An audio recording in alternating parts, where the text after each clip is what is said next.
Michigan State jumped ahead of Michigan in the USA Today coaches poll. Spartans are number 16. Wolverines are number 17. Both teams undefeated heading into Saturday's game at the Big House at Michigan Stadium. 3:30, I will be there. And in my lifetime, I don't really remember a Michigan State game where both teams were undefeated. Red Wings lost to the Pittsburgh Penguins yesterday, their last exhibition game. So they finished the exhibition season with 3 wins and 5 losses. Open the regular season Friday night at home against Anaheim, and then Saturday they go to Chicago, and they're going to see the banner raised for the Blackhawks. Won the Stanley Cup last year, and hockey season is underway. We'll have full coverage of it Thursday, because Friday we're going to be all Michigan State. Donovan McNabb, you were wondering what would happen when he went back to Philadelphia with the Redskins. He got a standing, rousing ovation back at home, and then he disappointed everyone because the Redskins beat the Eagles 17-12, and the Steelers had their first loss yesterday at the hands of the Baltimore Ravens. Now the baseball playoffs are all set. In the National League, the Phillies are going to play the Reds. The Giants will take on the Braves. The Rays are going to get the Rangers in the American League, and the Twins are going up against the Yankees. And Dr. Greg Landis is with us. Speaking of Michigan State, you know him by now because he's been on the program lots of times. He is the cardiovascular surgeon at Total Vein Care Clinic here in the Lansing area, but he gets all around the state, spends a lot of time in northern Michigan, too. Thanks for being here this morning. Good morning, Mike. Can you bring me up to date on what exactly is going on with Coach Mark D'Antonio? He went back to the hospital late last week. Yeah, I think Thursday afternoon, I guess he had a follow-up appointment, and his leg was swollen, and they probably did a routine check with an ultrasound, found that he probably had a blood clot in his thigh. And most of those are deep vein blood clots, although you can get superficial ones. And if it's a deep vein, then they'll admit you into the hospital. Why does that happen? Obviously, it's somehow related to his heart incident. It is possible, or it may just happen, from the procedure.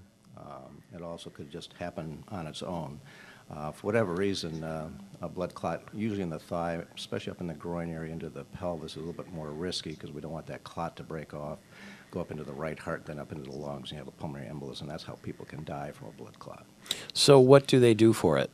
Actually, they just put him on some more blood thinners. Mm-hmm. He's already on oral blood thinners called Plavix for his stent. They will probably add what is an old medication called Coumadin, which is also rat poison. But what Coumadin does is affects the liver and slows down your ability to clot. We call them thinners. It doesn't actually thin your blood, it just makes your blood less likely to clot. Mm-hmm. And how long does something like that take to resolve the issue? Well, it depends. It depends on the size of the clot. Some people will just scar up their veins deep in the muscle, and they'll always have a remnant there. He may or may not have to be on blood thinners for a long period of time. Would something like this delay his return to coaching? I wouldn't think so. We actually recommend once you get your blood thinning medications up to therapeutic levels, we want you moving around, walking, and being active. For circulation? Correct. At the same time, so what you're saying is this is fairly common? It is common. Deep venous thrombosis is very common. It can happen from lots of procedures. People with cancer get it. Very obese people can get blood clots. My aunt died at age 38 of a pulmonary embolism, and she was unfortunately morbidly obese. I guess at this stage, though, if I were Coach D'Antonio, I would be thinking, oh, what's next? Well, sometimes it comes in waves of 3. He's already had 2. Hopefully nothing else will happen to him. Well, but at this, and I want to ask you, too, I mean, if it is unrelated to everything that happened last week, he's a healthy, fit fellow. How can it happen to somebody like that, a blood clot? Well, there's a lot of reasons. He may have a disorder where his blood clots quicker than most. It may, again, be an underlying problem somewhere else that they haven't figured out yet. But most likely it was from the procedure, but you just never know. And if the problems do continue, obviously they're going to be doing a lot more digging and figure out what the primary cause is. When you see people at the Total Vein Care Clinic, what do they come to you for? Well, usually after they've had a blood clot, the worst side effect is what we call post-thrombotic syndrome, which means chronic swelling of the leg. Mm-hmm.